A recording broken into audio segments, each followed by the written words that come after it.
আসসালামু আলাইকুম বন্ধুরা, আমি আজকে যে সমস্যাটি নিয়ে এসেছি আপনাদের সামনে। তো আপনাদের যদি এই সমস্যাটি হয়ে থাকে তো অবশ্যই সলভ করতে পারবেন।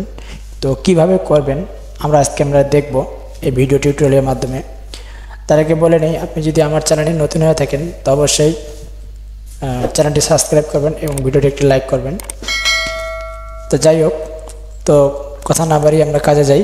তো এখানে দেখুন লেখা আছে, you have not been authorized to use the domain, please follow the setting instruction। তো এটা আমি যদি এখানে ট্রাই করি, দেখুন এটা ইনেবল হবে না। তার মানে এখানে রিডাইরেক্ট ডোমেইন আর এখানে HTTP অ্যাভেলেবল, এই সমস্যা দুটি এটা ইনঅ্যাক্টিভ করা না করার কারণে বিভিন্ন সমস্যা হয়ে থাকে। পেজের আমরা যদি পোস্টে যাই, পোস্টে আসার পরে আমরা দেখতে পারবো একটা নোটিফিকেশন, দেখুন HTTP custom domain is not available. দেখুন কাস্টম ডোমেন সেটিংয়ের সমস্যার সমাধান করতে বলতেছে। এটা না থাকার কারণে আমার ওয়েবসাইটের ভিজিটর সব নষ্ট হয়ে গেছে বা আসে না এখন। তো আমি যদি এখানে ক্লিক করি, সিম্পলি দেখুন আমার এখানে নিয়ে আসছে। তো কাস্টম ডোমেন আমি এখানে অ্যাক্টিভ করতে পারতেছি না, আর এখানে HTTP অ্যাভেলেবল আমি অ্যাক্টিভ করতে পারতেছি না। তো এই সমস্যাটি সমাধান করার জন্য আপনাকে যেটা করতে হবে, তো কিভাবে করবেন, এখানে যে আপনারা কাস্টম ডোমেইনটি অ্যাক্টিভ করেছেন এটাকে আপনাকে পুনরায় ডিলিট করতে হবে। আপনি যে ডোমেইন হোস্টিংয়ের আন্ডারে আপনি ডোমেইনটি কিনেছেন সেই আন্ডারে আপনাকে আবার পুনরায় অ্যাক্টিভ করতে হবে। তো এখানে আপনারা কী করবেন, সিম্পলি ডিলিট করে দেবেন। আমি সরাসরি সিম্পলি এখানে ডিলিট করে দেবো। এখানে ডিলিট আছে, দেখুন এটা হচ্ছে সঠিক উপায়। আমি ডিলিট বাটনে ক্লিক করলাম, কনফার্ম ডিলিট ক্লিক করলাম, দেখুন সেটিং আপডেটেড। তো আমি এখানে কাস্টম ডোমেনটি এখানে আমাদের ডিলিট হয়ে গেছে। তো আমি এখন পুনরায় এই কাস্টম ডোমেনটি সেটিং করব। আমার যে ডোমেন হোস্টিং যেখান থেকে আমি ডোমেন কিনেছি, সিম্পলি ওইখান থেকে আমি অ্যাক্টিভ করব, পুনরায় অ্যাক্টিভ করব। পুনরায় অ্যাক্টিভ করার পরে আমাদের এই অপশনটি চালু হয়ে যাবে। তো আমি এখানে দেখুন, আমি এখানে ডোমেন কিনছি, এটা আমার ডোমেন। এটা আমি এখানে কপি করে ব্লগারে এসে আমরা এখানে আবার পুনরায় দেব। এখানে www দেব, www আমরা দেব। দেওয়ার পরে আবার সেভ করব। সেভ করার পরে আমরা দেখুন এটা পুনরায় সেভ হয়ে গেছে। তো এই যে লিঙ্কটা যেখানে আছে এটা কপি করবেন, যে নোটিফিকেশনটা আপনাকে দিয়েছে নাম সার্ভারটি, এটাকে আপনারা কপি করবেন। কপি করার পরে আপনারা কি করবেন, একটা টেক্সট বক্সে রেখে দিবেন।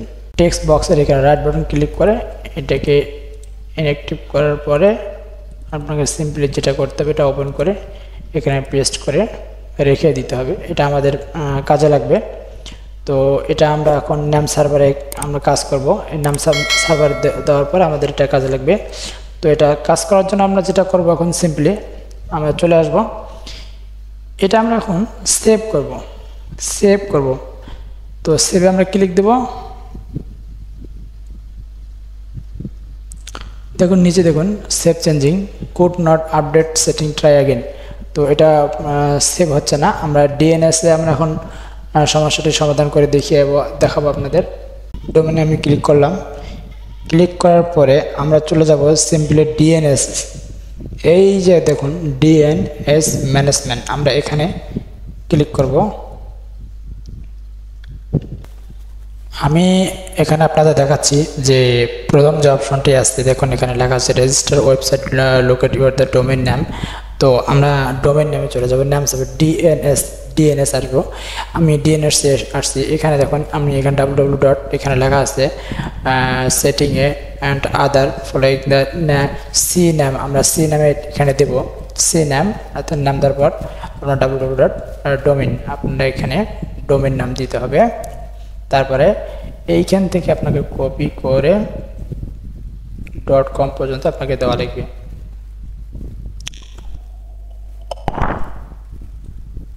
কপি করে আপনাকে এখানে আসার পরে সি নাম দিতে হবে।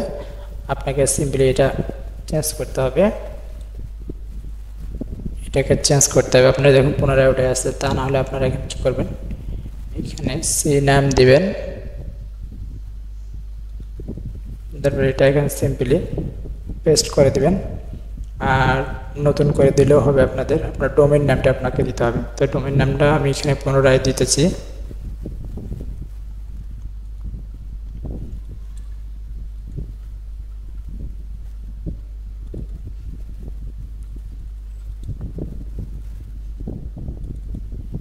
পুনরায় যাওয়ার পরে আমরা সেভ চেঞ্জে ক্লিক করব।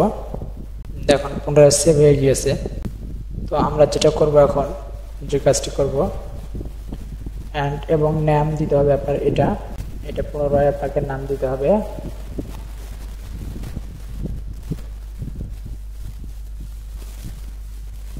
দ্বিতীয় নম্বর কাজ হচ্ছে এটা আমাদের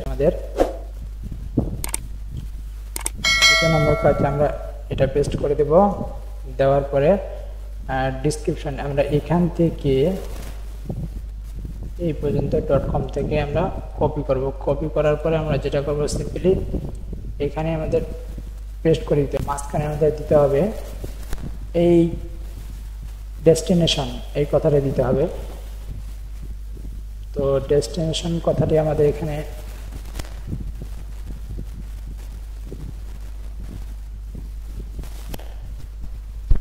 সিম্পলি এটা দেওয়ার পরে আপনাকে পুনরায় আবার সেভ করতে হবে।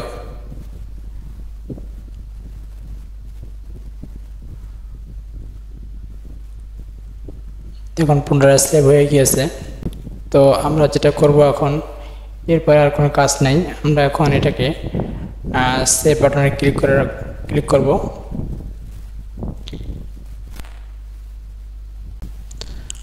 বন্ধুরা দেখুন কাস্টম ডোমেইনটি সেভ হয়ে গিয়েছে আমি আমার হোস্টিংয়ে অ্যাক্টিভ করার কারণে। তো আগের যে অ্যাক্টিভ ছিল এটা কোনো কাজ করবে না, আপনাকে পুনরায় নতুন করে করতে হবে। করার পরে আপনাকে এখানে সেভ বাটন করে 1 থেকে 2 মিনিট আপনাকে অপেক্ষা করতে হবে। অপেক্ষা করার পর আপনাকে সেভ বাটন ক্লিক করতে হবে। যখন পুনরায় অ্যাক্টিভ হয়ে গেছে আমি এটাকে অন করে দেবো। এখন দেখুন সুন্দরভাবে এখানে সেভ আপডেট হয়ে গিয়েছে। তো আমরা এটাকে এখন HTTP তে এখানে অন করব। আমরা HTTP অন করব। দেখুন এটাও সিম্পলি অন হয়ে গিয়েছে। তা বন্ধুরা বুঝতে পারতেছেন যে এই সমস্যাটা যদি আপনার হয় তাহলে আপনারা কিভাবে সমাধান করবেন। এটা 100% সঠিক একটা সমাধান করার পদ্ধতি। আপনাকে অবশ্যই কাস্টম ডোমেইনটি, আমি পুনরায় বলতেছি, আপনাকে অবশ্যই কাস্টম ডোমেইনটি ডিলিট করে দিতে হবে।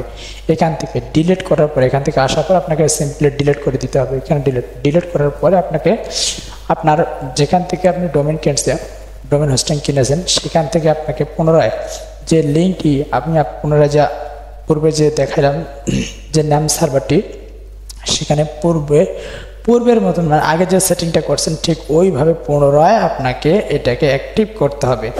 তো এটাকে অ্যাক্টিভ করতে হবে ঠিক ওই নিয়মে। তো ওই নিয়মে আমি অ্যাক্টিভ করার পরে দেখতে পারলেন এখানে আমার আগে হচ্ছিল না, অ্যাক্টিভটি এনাবল হচ্ছে না, এখন দুটাই এনাবল হয়ে গেছে। এখানে আননোন দেখাচ্ছে। তো সিম্পলি এখানে আমি যদি অফ করে দেই, দেওয়ার পরে আমি যদি এখানে আবার অন করে দেই, দেখুন এখানে অন হয়ে গেছে। তো এখানে অ্যাক্টিভ। তো বন্ধুরা দেখতে পাচ্ছেন এটা অ্যাক্টিভ হয়ে গেছে।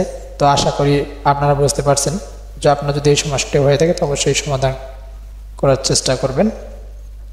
তো থ্যাংক ইউ সো মাচ।